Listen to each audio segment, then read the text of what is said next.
when it comes to devolution. We've seen from the past 10 years of devolution, yes, the relationship between the governors and deputies has not been as probably we would have expected. How is the relationship between you and your governor in Murang'a? First of all, let me say that my governor, Dr. Irungu Kangata, is a visionary person. He has occupied so many offices from all the way from a councillor, they now called MCs, to a member of parliament, to a senator, and now to a governor. He has in fact mentored so many young people throughout his political career.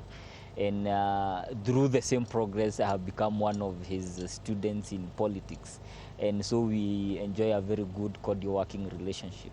Yes. Because previously we've seen that governors do not even assign specific duties to their deputies. Do you, for example, run any specific duties at the county government of Murang'a?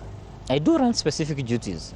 The duties of a deputy governor are specified in the constitutions are very clear. To deputize your governor and perform any other functions as allocated by your governor on day-to-day basis, or whether it's on an executive order or not, the governor assigns you duties. But most importantly, you are his primary assistant on the daily county activities and all matters pertaining to the county, whether at the national level or at the local level. For me, most of my work is based on helping him achieve the vision that we went to the people of Murang'a and asked them to vote us because of those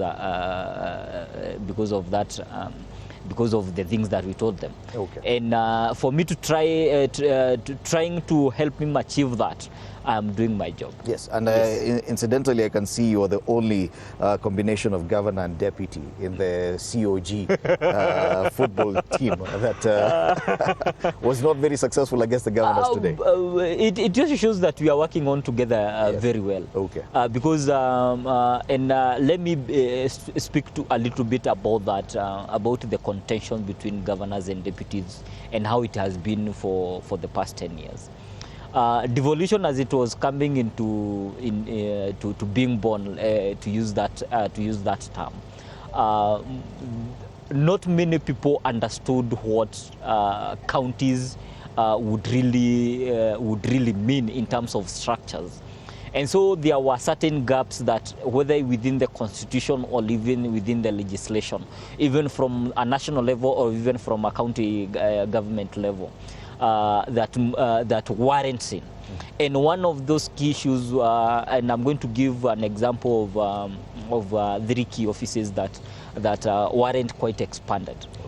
One of them is the position of the deputy governor vis-a-vis his position in the county. He's the second in command in the county. He's also a member of the county executive committee, which is the supreme organ that makes decision in the county, and also is the primary assistant to the governor. Okay. Also, you tend to realize that this position is also a political position. It's not just an appointee position that you are just appointed from nowhere. You have to go through the political process. You have to go to the people and ask for votes. And the people not only vote for the governor, but also vote for the deputy governor. Whether or not one of them, the governor tends to be the person with the most experience and whose reputation is to be relied upon by the people. But also the deputy governor is also on the ballot. And so this scenario, as it was defined in the constitution, it wasn't quite clear in most of the cases in terms of daily activities, as you would see for every other county executive member.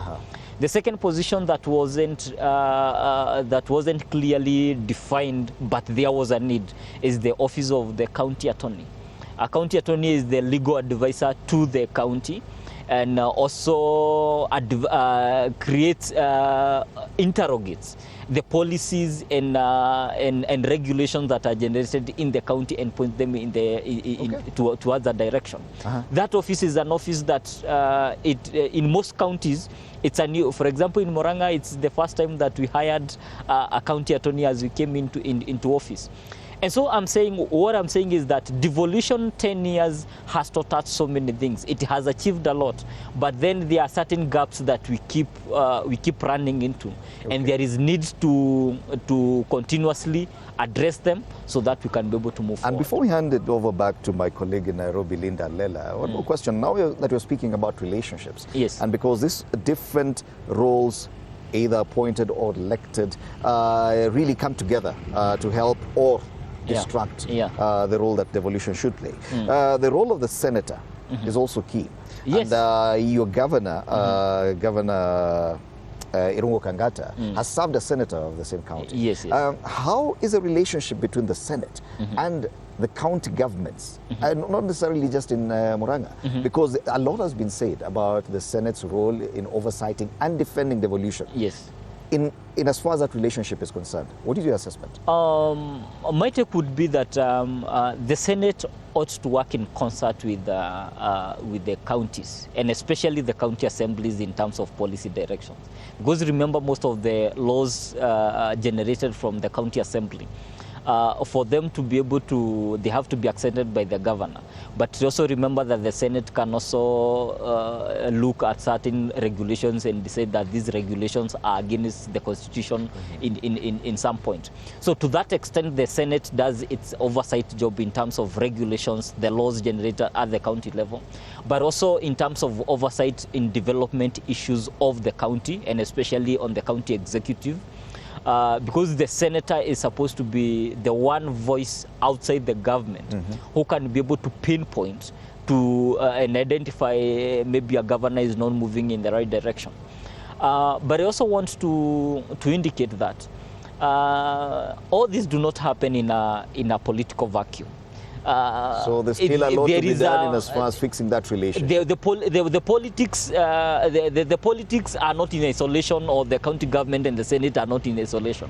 Because if you are just talking about bureaucracies, then the Senate and the county government would be purely organizations that are working through paperwork, and it would be very cordial relationship.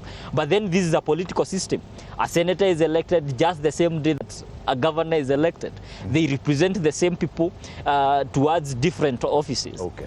And now that relationship ought to be keenly identified when it comes to oversight, so that the governor does his job in the right manner, and the senator also does his job in terms of legislation and oversight. And we'll be coming back to discuss the issues of whether or not that job has been done properly. For now, let me hand you over to my colleague back in Nairobi, Linda Lela. We'll be back looking at the hits and misses of devolution with the Deputy Governor, Murang'a County. Thank you. Wow, thank you so much, Fred. And because you have been